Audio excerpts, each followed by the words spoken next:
Ang pangalawang dapat nating gawin is to break that, okay? Break that wall, okay? I-break natin ang ating income. Alisin natin sa pagkakabox, okay? Isipin natin na hindi ako pwedeng forever na minimum wage earner lang, alright?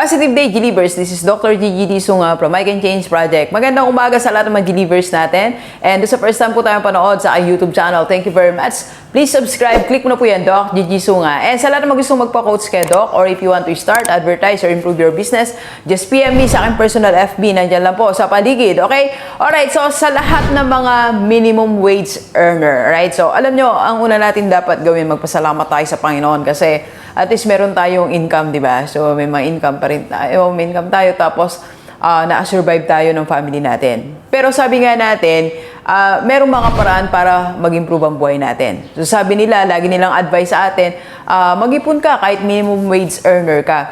Pero para sa akin, bago tayo mag-ipon o mag-invest o kung ano mang gawin nating akbangin bago mag-improve ang ating finances, makaipon tayo, meron muna akong suggestion, okay? So, panoorin muna natin to sa lahat ng mga minimum wage earner bago mag-ipon, okay? So, unang-una dapat nating gawin, mga Gilivers, mga followers natin, alright? So, una, we have to realize ang implication ng minimum wage earner. Ano bang ibig sabihin pag minimum wage earner ka? Anong effect niyan sa buhay natin? Yun yung dapat muna nating i-realize, okay? So, una-una, ang implication niyan o ang epekto sa buhay natin, magkakaroon lang tayo ng minimum lifestyle, right? Kasi nga, yung perang dumarating sa atin, minimum lang. So, dyan tayo magbabase ng activity natin.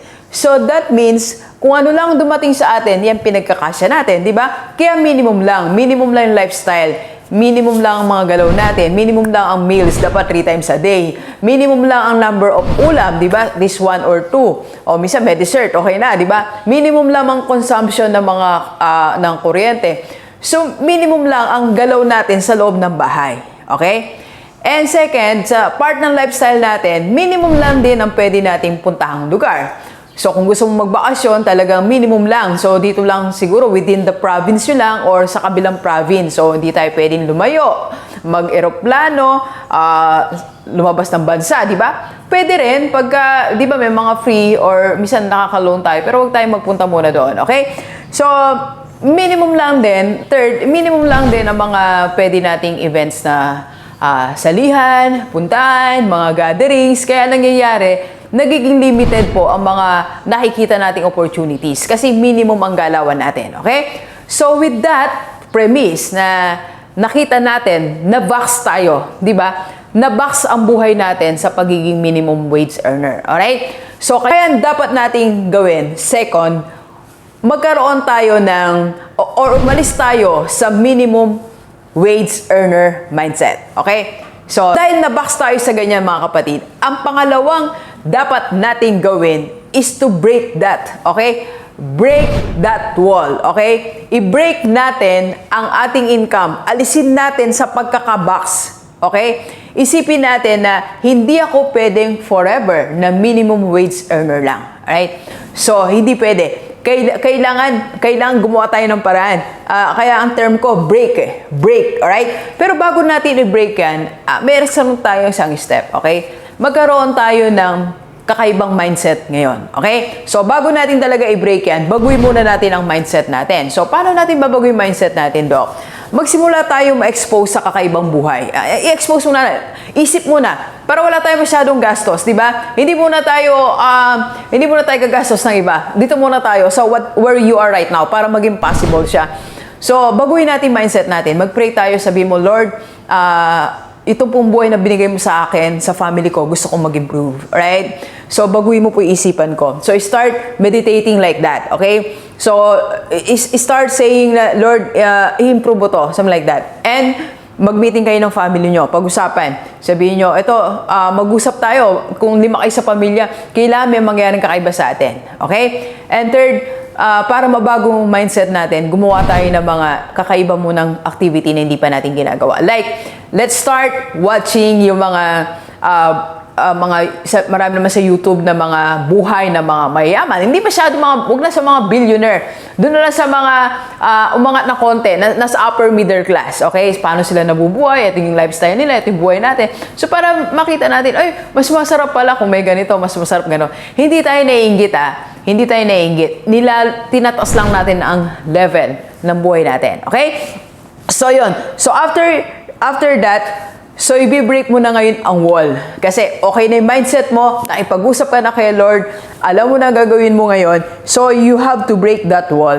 So, sisikapin mo ngayon. Okay? Sisikapin mo by pag sinabi ko natin break that wall, alis ka doon. Okay? Or mag-open ka ng door.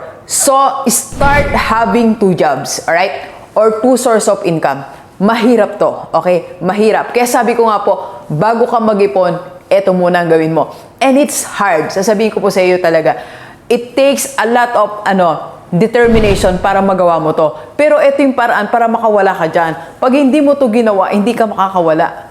Pag hindi mo sinubukan magkaroon ng isa pang source of income, hindi ka makakawala from the minimum wage earner.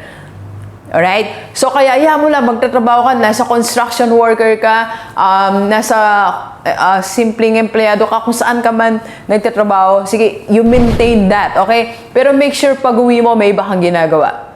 Okay? So, either lagi ko sinasabi, di ba? Gamitin natin, skill natin, magbenta ka, pero hindi pwedeng isa lang ang source of income mo. Okay? Kung hindi ka makakawala dyan. Isipin mo, pag ipinagpatuloy mo na yan lang ang source of income mo, magpapatuloy ang pamilya mo sa ganyang lifestyle. Okay? Okay naman siguro yung lifestyle, pero like ko sinasabi, i-improve natin. Okay? So, anong gagawin ko, Doc? Okay? Nagkaroon ako ng nag-sideline ako kay kumpare. Okay? Or nag-repair ako ng mga tubo ng gripo. Nag-repair ako ng ganito. Or nagturo ako paano magsayaw, mga ganon, di ba? So, ang next na dapat mong gawin is to, number 4, okay? Yun ang isave mo. Yung income, second income mo. Doon ka mag-save, okay? Manatili muna sa ganong lifestyle. Wag muna natin improve ang lifestyle natin. Doon muna. Then, yung kinikita mo, start mo muna ipunin, okay? Ipon muna. Sinasabi ko sa iyo, mga 3 months, okay? 3 months, siguro, pwede na yon, okay? And after that, number 5, yung naipon mo na yon, yung pang-start mo ng negosyo. Wala muna akong binabanggit na investment, Hindi ko muna sinasabi sa'yo mag-invest ka, okay? So, ang sinasabi ko, mag-ipon ka po muna para meron kang pang-start ng business. Alam nyo, madami akong story. Eto babanggitin ko lang. Marami akong nakakapasok kasi ako sa namin, leaders call ng IMG. Ang dami doon, security guard, janitor. So ngayon matagumpay na sila. Nagsimula sila dun sa online business nila na simple na kaya mong gawin. Okay? Huwag muna tayong magnegosyo ng sobrang gagastos tayo ng malaki, may rental. Huwag muna sa ganun, di ba? Kasi naipon natin yan. Magkano lang yan naipon natin? Sabihin ng 10,000. So 10,000, marami ka nang pwedeng gawin negosyo dyan. Pwede ka na, isang option na bibigay sa'yo, IMG. So pwede ka na dyan, 5,500. Kaya mo nang simulan, pwede mong gawin on the side, di ba? So, then tapos ituloy mo yung trabaho mo. Okay? Then mula doon sa pag-enroll mo po or pagsama mo sa IMG, we will teach you marami tayong dapat una mo nang gawin. Mga building your financial foundation. So, discuss na lang natin yon pag hiwalay.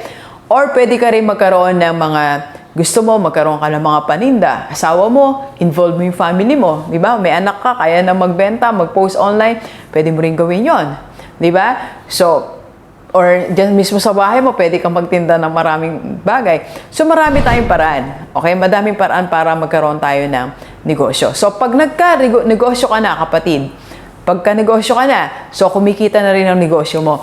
Ulitin ko, manatili ka muna doon sa lifestyle mo. Okay? So, unahin mo muna yung mga proper things like, pwede ka na kumuha ng life insurance mo, pwede ka na magkaroon ng health protection mo, makabayad ka na ng utang kung nangutang ka, and that's the only time na pwede ka na mag-invest. Alright? So, yun yung pagkakasunod-sunod na dapat mong gawin. Okay?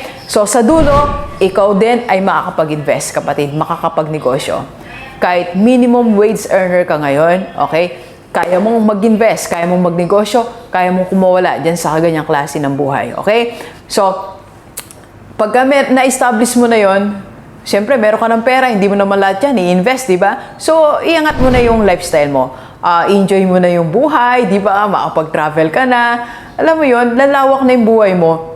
Okay? So, mula sa minimum wage earner, makakawala ka dyan, papunta sa mas masaganang buhay, mas masaya, di ba? Mas nakakagalaw, mas mataas na level ng lifestyle para sa'yo at para sa pamilya mo. Okay? So, magsimula ka na ngayon. Okay? So, if you are interested, I can help you. PM mo lang ako sa aking personal FB. Okay?